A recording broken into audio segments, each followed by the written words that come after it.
देखो बात कुछ नहीं है, गांव में तो बात केवल इतने सी है कि गांव का जो मामला हो वैसा ही हो। गांव में आप जो है कुछ कर सका तो कर लो, ना कर सका तो फिर गलत ना करो, चुप रहो। और हमारा गांव क्या है कि बहुत ज्यादा मतलब ज्यादा संगठनों में उसमें बहुत ज्यादा रखता नहीं, अपने काम से काम है। तो गांव की भी क्या स्थिति है कि गांव में जहां आज हम यहां बैठे, ये स्कूल गवाह है, आप सब लोग भी गवाह हो। जो एक बात प्रधान जी ने कही सम्मान की और भाषा की, तो आज उसी सम्मान और भाषा के कारण आप कोर्ट कचहरी और तहसील और थानों में धक्के खा रहे। नहीं तो यहाँ 50 पंचायत तो बालकपन में हमने देखी, हर महीने में एक हो जाती गांव में, कोई चोरी चकारी होगी या कोई बात होगी तो यहीं बैठ कर निपटाते थे। और आज गांव में कितने मुकदमे चल रहे, किसी के डोल के हैं, किसी के खाड़ के हैं, किसी के खाते के, किसी के तकसीम के। तो प्रधान जी परिवर्तन है, परिवर्तन को स्वीकार भी करना पड़ेगा।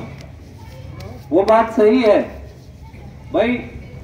पहले क्या था कि पहले घर में आदमी भी ज्यादा हो थे, पंचायतों के प्रति इंटरेस्ट भी हो था। जब ना पंचायतें रही ना किसी को किसी की सुननी, तो ऐसा ही सब चीज चला। कि खैर मेरा ये कहना था कि भाई हम तो गांव में रोज आते रहे हैं और गांव का अधिकार भी है, तो यहाँ तो किसी को ऐसा लगता ही नहीं कि भाई पंचायत करवाओगे। जब भी कोई बात होगी कोई भी गांव में तो फोन करें, जो हमारे लायक हो हम उसकी मदद करें। 2-4 आदमी यहाँ मौजूद भी होंगे। कारण ये नहीं कि भाई आप कुछ ज्यादा वो करोगे या मैं कहूँ भाई आप पहले पंचायत में आओगे जब भी हम आपकी मदद करेंगे। गांव तो सबका ऐसा ही होता है, लेकिन 2 बात जरूर है कि गांव में हम ज्यादा हस्तक्षेप बिल्कुल भी रखते नहीं, क्योंकि गांव में प्राधान्य की राजनीति और आदमी को अपनी तरफ वोट खींचनी। तो उस तरह से अगर हम पार्टी बन के काम करेंगे तो और नुकसान ही होगा, गांव का फायदा कुछ नहीं होगा। और गांव में जो 4 आदमी प्राधान्य के लिए काम कर रहे हो, उन्हें भी डर लगेगा कि भाई पता नहीं है क्यों एक्टिव हो रहे गाँव में। तो गांव को मेरी अलग है, गांव का क्या मेरा अपना ही सिस्टम अलग है। जैसे एक बात अभी कही 100 वाली, ऐसा तो बहुत सारे लोगों को पता। देखो 2 बातें हैं, अगर आप गलत नहीं हो तो आपका कोई कुछ कर नहीं सकता, और आप गलत हो तो मैं भी कुछ नहीं कर सकता। मेरी तो बड़ी स्पष्ट बात यह है कि उत्पीड़न और अन्याय के खिलाफ खड़े रहो। कहीं किसी का उत्पीड़न हो रहा हो, कहीं अन्याय हो रहा हो। अब यहाँ के बहुत सारे गांव के आसपास के बालक फोन करें, मेरा तो आपसे एक निवेदन है कि आप आए, जैसे यहाँ 10-20 जैसे भी हो, भाई इन बच्चों को आप पढ़ा क्या रहे। मैं आपसे ये बोलना चाह रहा, चलो बोलने का ये अगर यहाँ मौका मिला। सारे बच्चे इंटर और बीएससी बीए में काम कर रहे और फोन करें कि आरटीओ के यहाँ बता दो किसके यहाँ जाना, दलाल के आरटीओ को कह दो लाइसेंस बनवाना, मगर फार्म भरना नहीं आता।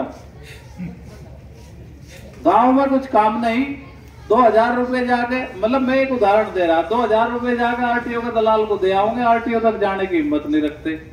तो इसका मतलब आप जो है एक अच्छी शिक्षा कॉन्फिडेंस हासिल नहीं कर रहे।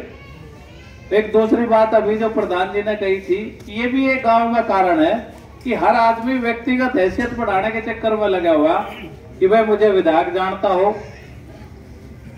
मुझे सांसद जानता हो, मुझे कोई और जानता हो, किसी संगठन का अध्यक्ष जानता हो। आप कर क्या रहे हो, उसमें जान पहचान का लाभ क्या हो रहा? जितना जो कुछ हो रहा था उससे भी आप पीछे जा रहे हैं। मेरा तो ये मानना है, एक टेलीफोन आपको करवाना पड़ जाए, 4 दिन विधायक जी के पीछे फिरो गाड़ी लेके, 2000 का तेल फूक लो, जब टेलीफोन करें फिर भी पता नहीं होगा मामला नहीं होगा। लोग कह रहे हैं कि भाई यही गांव के ठेकेदार रहेंगे। अगर आपने आज भी अपने गांव में किसी को जिम्मेदार मान लिया तो आपका गांव ज्यादा तरक्की करेगा, चाहे उसमें मेरा गांव हो या किसी दूसरे का गांव। मैं इस गांव में देखा कि 2 आदमी के कहने से वोट पड़ जागृत थी, और जब 2 आदमी के कहने से वोट पड़ती थी तो तब किसी का उत्पीड़न भी नहीं होता था। उन 2 आदमियों के कहने से थाने में और तहसील में काम भी हो जाते। अब आप सबके निजी संबंध है, अब सब चक्कर काट रहे। छोटा सा काम पड़ जाए उसमें 10 जगह वो करेंगे। तो देखिए खैर गांव से उम्मीद भी होती है, और लेकिन उसमें यह है कि भाई हमें भी समय नहीं मिलता। प्रदेश में देश में 10 जगह आते जाते रहे, फिर भी यह है कि भाई जैसे भी है गांव की वजह से है, और गांव का बहुत बड़ा योगदान भी है। नाना भाई अपने गांव में कोई आओगा तो कोई भीड़ थोड़ा होगी, जब रोज आते जाते रहे कभी न कभी होते हैं, तो फिर स्पेशल आकर लगे जा भाई कहा जा भाई तुम सारे को आओ जाओ।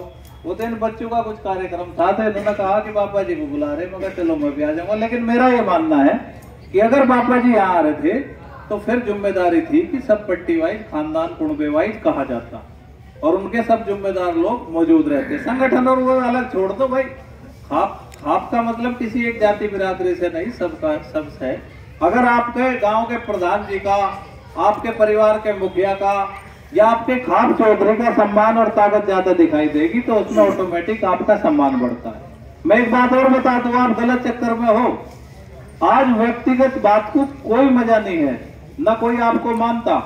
व्यक्तिगत आप किसी के यहाँ लगे रहो। आज वो जमाना है जो गांव में अपना कुणबा बड़ा दिखाओगा तो नेता भी उसको ज्यादा पूछेगा। जो खाप अपने को इकट्ठा दिखाओगी उसे दिल्ली और लखनऊ आपको ज्यादा पूछेगा। ये जो जमाना है, जो आज का समय है, इसमें जिसका थोक जितना बड़ा होगा, जिस गांव का संगठन जितना बड़ा होगा, आप अगर किसी सांसद विधायक आपके यहाँ से है और 20 उसे अलग अलग लोग जानते हैं तो वो सोचेगा 2 के काम ना करे तो 18 तो तेरे साथ है। और जब गांव के मुद्दे पे 20 के 20 आदमी ये कहेंगे कि अगर गांव में ये काम ना हुआ तो भाई हम तेरे साथ नहीं है, तो उसका डर ज्यादा होगा। तो मेरा यही मानना है कि ठीक है, गलती सलती सबसे हो जा, लेकिन हमारा तो खैर ऐसा नहीं रहता ज्यादा कि हम किसी के निजी मामलों में बहुत सारी चीजें हैं कि भाई थाने में ले गए, वहां ले गए। तो एक आध मामला था, भाई आपने गलती करी या तो आप जाकर गांव में माफी मांग लो, हम कह देंगे करोगे तो, और नहीं तो 2 पक्षों की राड में हमारा बढ़ने का क्या मतलब है। तो मैं तो आपको एक ही बात कहना चाहता हूं, हम यहाँ आए कि भाई अगर